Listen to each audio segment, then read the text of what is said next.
Trump and Putin had another, undisclosed conversation at G20.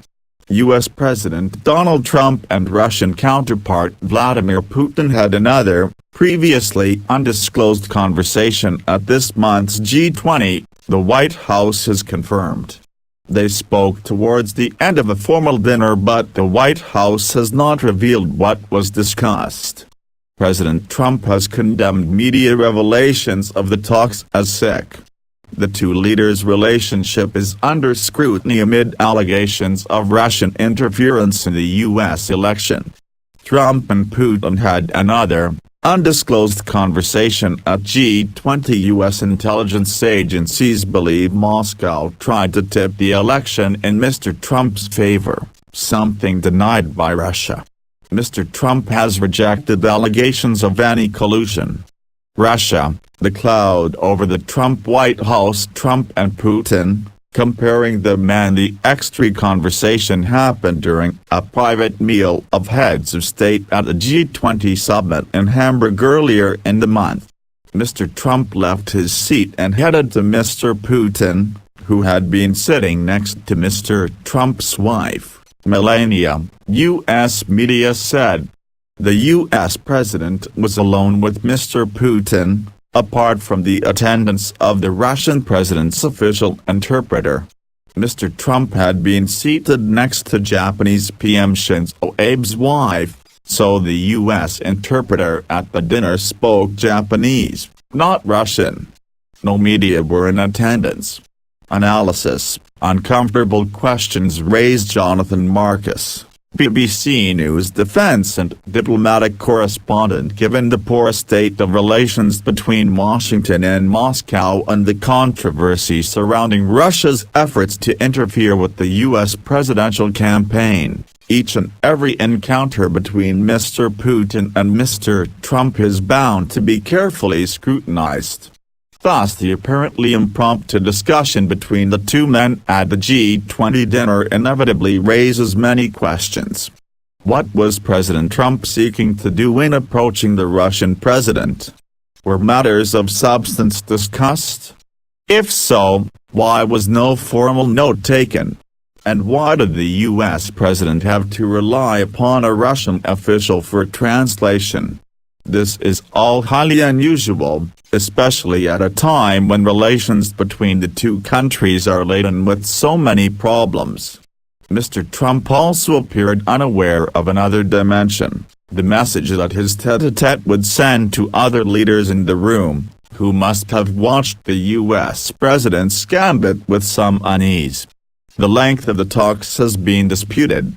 Ian Bremmer, president of the U.S.-based Eurasia Group, who first reported them in a newsletter to clients, said, Donald Trump got up from the table and sat down with Putin for about an hour.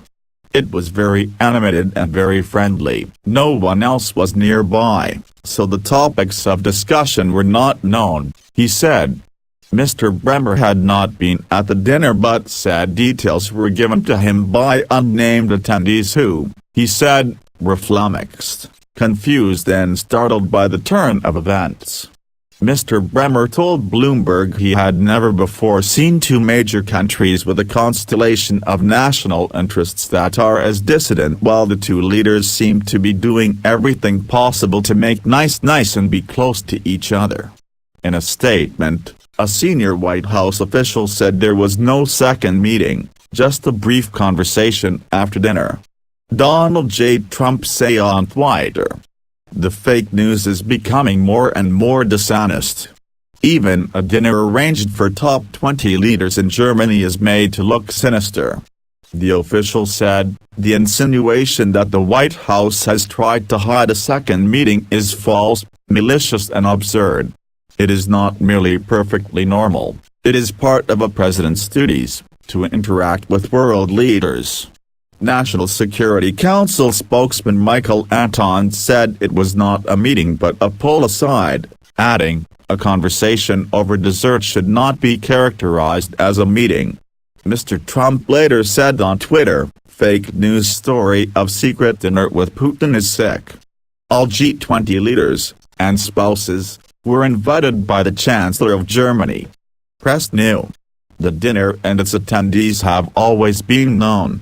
Only the Trump-Putin discussion had not been reported before. The Senate on the matter. At the earlier, formal meeting, their first face-to-face encounter, Mr. Trump said he had repeatedly pressed Mr. Putin about the allegations of interference in the U.S. vote. I said, "Did you do it?" He said, "No, I did not, absolutely not." I then asked him a second time, in a totally different way. He said, "Absolutely not. There are congressional investigations, and one by a special counsel, into the allegations of Russian interference in the U.S. election and possible collusion with the Trump team." On Tuesday, the Senate Intelligence Committee said it wanted to interview Mr. Trump's son, Donald Jr., and other members of the Trump team, over a meeting they had with a Russian lawyer in June last year. Mr. Trump Jr. said he had attended the meeting with Natalia Veselnitskaya as he was promised damaging material on Hillary Clinton, but it did not materialize. On Wednesday, Ms. Veselnitskaya told Russia's RT television channel she would be willing to testify before the Senate on the matter. Meanwhile, the White House said Mr. Trump would nominate former Utah Governor Job Huntsman as ambassador to Russia, a key post for a president who promised to improve relations with Moscow.